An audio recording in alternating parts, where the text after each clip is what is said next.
Hola, ¿qué tal? ¿Cómo les va? Matías Piatti les habla en esta oportunidad y vamos a trabajar sector externo, que es otra de las dimensiones del sistema de cuentas nacionales.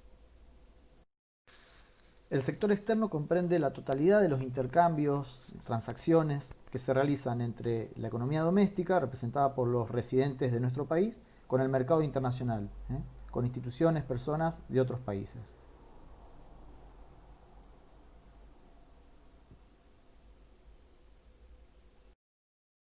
Ahora bien, ¿por qué es necesario el sector externo? Bueno, vamos a ver que, sobre todo en la unidad 4, nuestro país no produce todo lo que consume.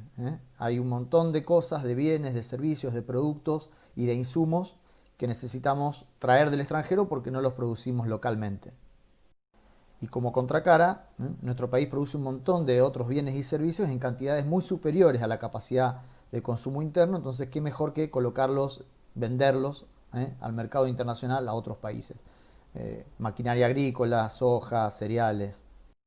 Ahora bien, para comprar todas esas cosas que no producimos y que necesitamos localmente, tenemos que contar con suficiente cantidad de la moneda de cambio internacional, es decir, esa moneda, esos billetes que sean aceptados por los proveedores externos de esos bienes y servicios que necesitamos.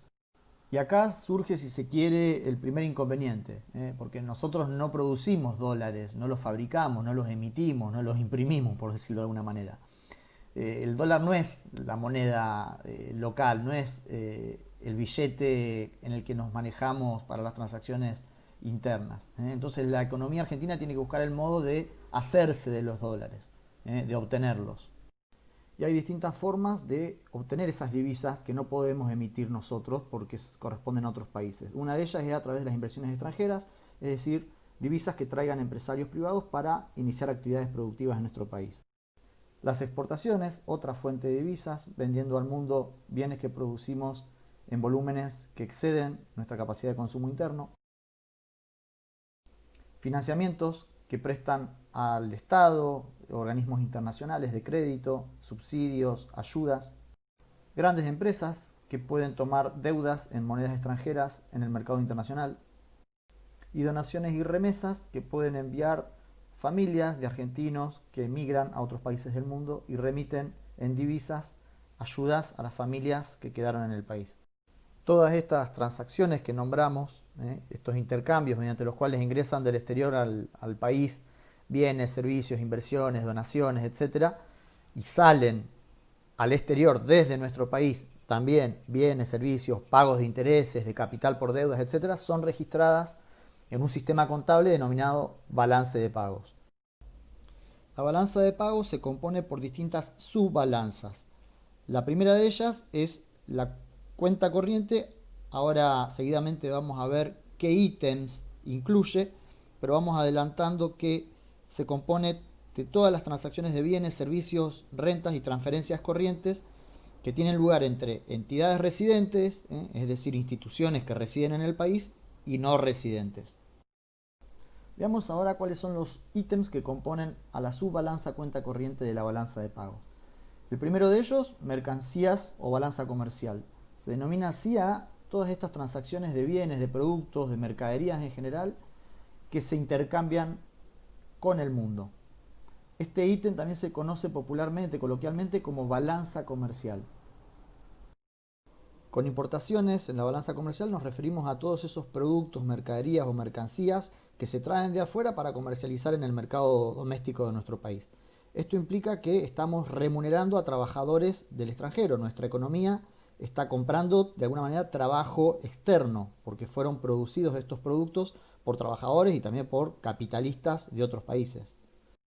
Y cuando hablamos de exportaciones nos referimos a todos esos bienes, productos, mercaderías que se exportan, que salen de nuestro país para ser vendidos en el exterior. En ese caso se dice que el mundo compra trabajo, por ejemplo, argentino, porque se reciben pagos que sirven para remunerar a los factores que intervinieron en la producción de esos bienes que se exportaron. La balanza comercial puede ser superavitaria o deficitaria. Superávit es cuando las exportaciones de bienes, de mercancías, de mercaderías, de productos son mayores a las importaciones. Entonces, el saldo que queda en términos de divisas que ingresaron al país es positivo. Quedan divisas, son más las divisas que ingresan que las que salen. Y la situación opuesta es la de déficit. En la subbalanza cuenta corriente también se registra otro ítem que es el de servicios, que tiene que ver con los pagos y cobros producidos por distintos servicios. Transportes,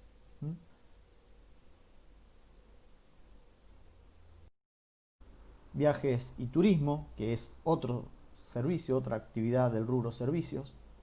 Aquí se registran entonces todos esos gastos, esas transacciones, esos pagos que realizan, en este caso, residentes de nuestro país cuando viajan al extranjero.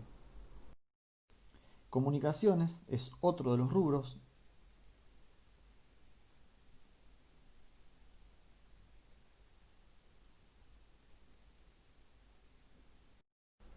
Seguros, personas que viajan al extranjero y deben previamente contratar un seguro.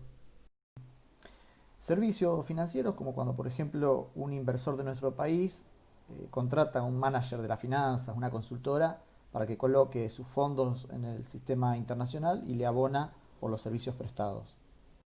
También abarca los cargos por el uso de propiedad intelectual, cuando se compran al extranjero películas, series, novelas, literatura y se abonan los derechos y el copyright.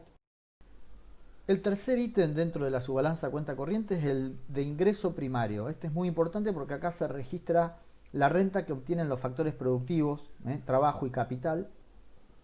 Y uno de los más importantes es el de las rentas de la inversión. Inversores extranjeros que invierten en nuestro país para poner fábricas, por ejemplo, o también para colocar sus fondos financieramente. Ese interés, esa renta que reciben por esa colocación de fondos en el sistema financiero es la renta de la inversión financiera que hicieron y se registra dentro de este ítem ingreso primario de la subbalanza cuenta corriente. Y el cuarto y último ítem de la subbalanza cuenta corriente es el que se denomina ingreso secundario, tiene que ver con transacciones sin contrapartida, sin contraprestación, por decirlo de alguna manera. Un ejemplo de estas son, por ejemplo, los pagos de jubilaciones que hace el Estado argentino de ciudadanos que se jubilaron en nuestro país pero que residen en el extranjero. Veamos ahora la segunda subbalanza de la balanza de pagos, que es la cuenta capital. En esta se registran las transferencias, compras y ventas de activos no financieros no producidos, como por ejemplo cuando se trata de la compra-venta de terrenos por parte de inversores extranjeros. Y llegamos ahora a la tercera y última subbalanza de la balanza de pagos, que es la cuenta financiera. En este espacio se registra lo que tiene que ver con compra-venta de activos y pasivos financieros, y esta subbalanza se divide en 5 categorías o 5 ítems. El primero de ellos es la inversión directa, que tiene que ver exclusivamente con inversiones de empresarios extranjeros, de instituciones extranjeras en la economía real, trayendo fondos, divisas desde el exterior para invertir en actividades productivas de la economía real, productora de bienes y servicios. La inversión de cartera, que abarca las colocaciones de fondos en el sistema financiero del país, también los fondos que se destinan a la compra de títulos públicos, es decir, para el endeudamiento del Estado, y en menor medida fondos que se destinan a inversiones productivas, pero de mucha menor cuantía que la inversión directa. Los derivados financieros, que son otra categoría dentro de la subbalanza cuenta financiera, tiene que ver fundamentalmente con la compra a futuro de una amplia gama de bienes, mercancías, mercaderías. En este caso el petróleo, que es una de las posibilidades de comprar de manera diferida en el tiempo entre una empresa y el proveedor. Otras inversiones es otra categoría dentro de la subbalanza cuenta financiera. Y bueno, acá se incorporan ventas, compras de una amplia gama también de activos y pasivos comerciales. Uno de ellos, por ejemplo, son las deudas comerciales de una filial con la casa matriz en otro país que la financió. Por último, los activos de reserva son el último ítem dentro de la subbalanza financiera. Tiene que ver fundamentalmente con las reservas dentro de los bancos centrales de los países, en el caso de nuestro país, con las reservas de dólares, de oro, que están disponibles en el Banco Central y que son muy importantes para abastecer lo que ahora vamos a ver, que es al mercado de cambios. Recapitulando, la balanza de pagos se compone de estas tres subbalanzas. La de cuenta corriente hace referencia al intercambio con el mercado internacional de bienes, de servicios, los cobros y pagos de remuneraciones a los factores productivos y las transferencias sin contrapartida.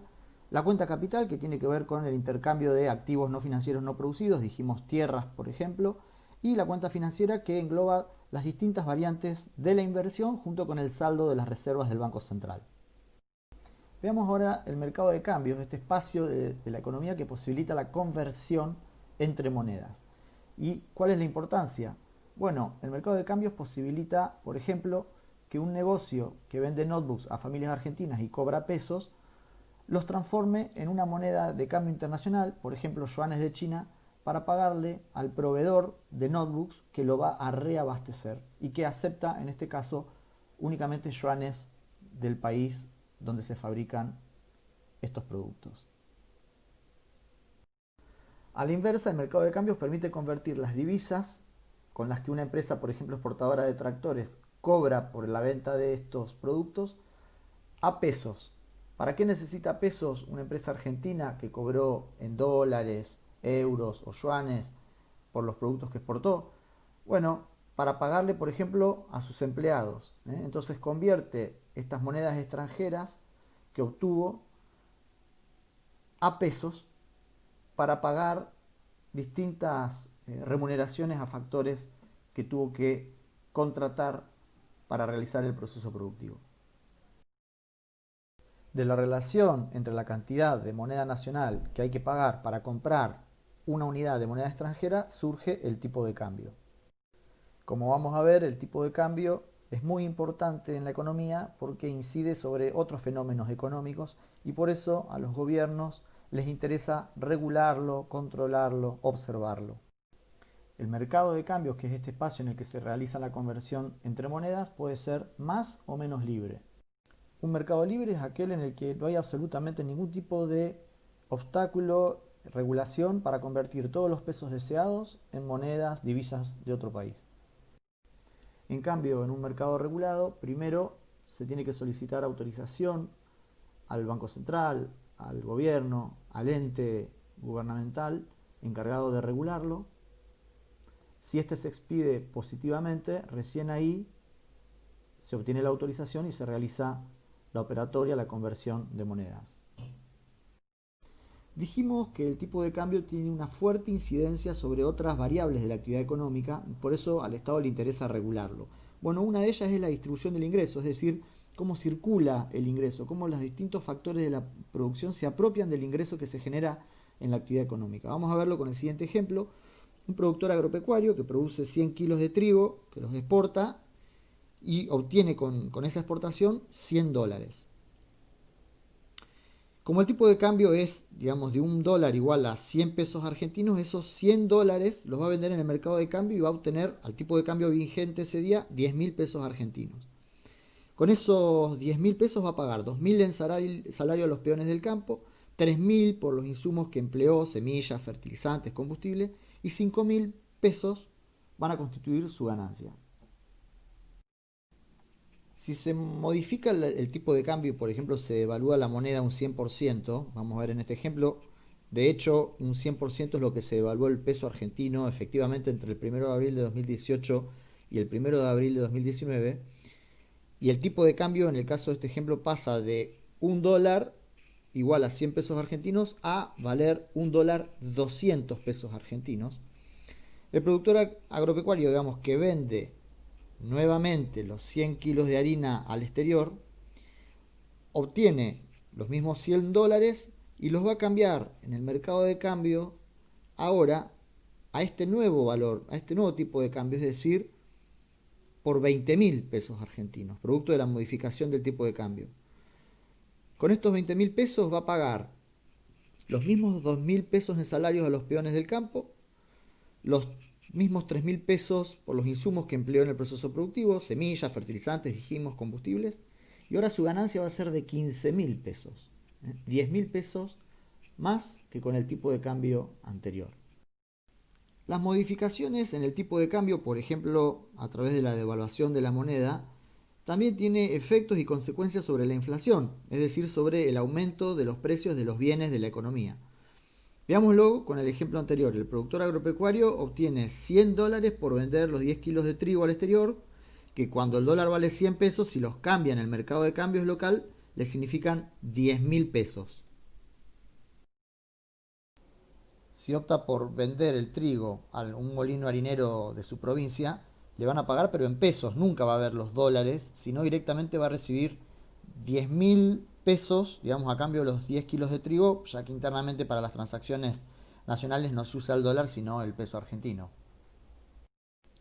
Si la moneda local, nuestros pesos argentinos, se devalúan, por ejemplo, frente al dólar, el productor agropecuario se va a ver en la tentación, digamos, de retasear trigo al mercado interno hasta que el precio local aumente, ¿no es cierto?, por la inflación, al nivel del valor que obtendría vendiéndolo al exterior. En nuestro ejemplo, si el peso argentino se devalúa un 100%, el productor agropecuario le va a exigir al molino harinero de su provincia que le pague 20.000 pesos argentinos por los 10 kilos de trigo, es decir, lo mismo que obtendría en el mercado mundial vendiendo los 10 kilos de trigo al exterior, recibiendo $100 y cambiándolos en el mercado de cambios por los 20.000 pesos argentinos. Por último, vamos a hacer referencia a un fenómeno que tiene cíclica ocurrencia en nuestro país y que por lo general termina con fuertes crisis económicas y financieras. Nos referimos a los ciclos de endeudamiento externo. La deuda externa del Estado supone miles de millones de dólares propiedad de inversores extranjeros que, atraídos por la alta tasa de interés que ofrezca el Estado, el Banco Central, deciden prestárselos por un tiempo. Acá podemos recuperar a un autor de la unidad anterior. Efectivamente, recordarán que la tasa de interés resultaba la contracara de la eficacia marginal del capital. Cuando aumenta la tasa de interés, los fondos del exterior se ven tentados a ingresar en la economía doméstica para invertirse en instrumentos, ¿no es cierto?, de valorización financiera. Los aumentos de la tasa de interés vuelven inviables muchos negocios y actividades productivas de la economía real, de la economía productora de bienes y servicios, porque el nivel de la eficacia marginal del capital empieza a ser menor al nivel de la tasa de interés. Además, los aumentos en la tasa de interés estimulan, digamos, en países en los que no se regula el mercado financiero, la llegada de inversiones especulativas que vienen para reproducirse en el sistema financiero y no para invertirse en la economía real, para generar empleos, para producir más puestos de trabajo.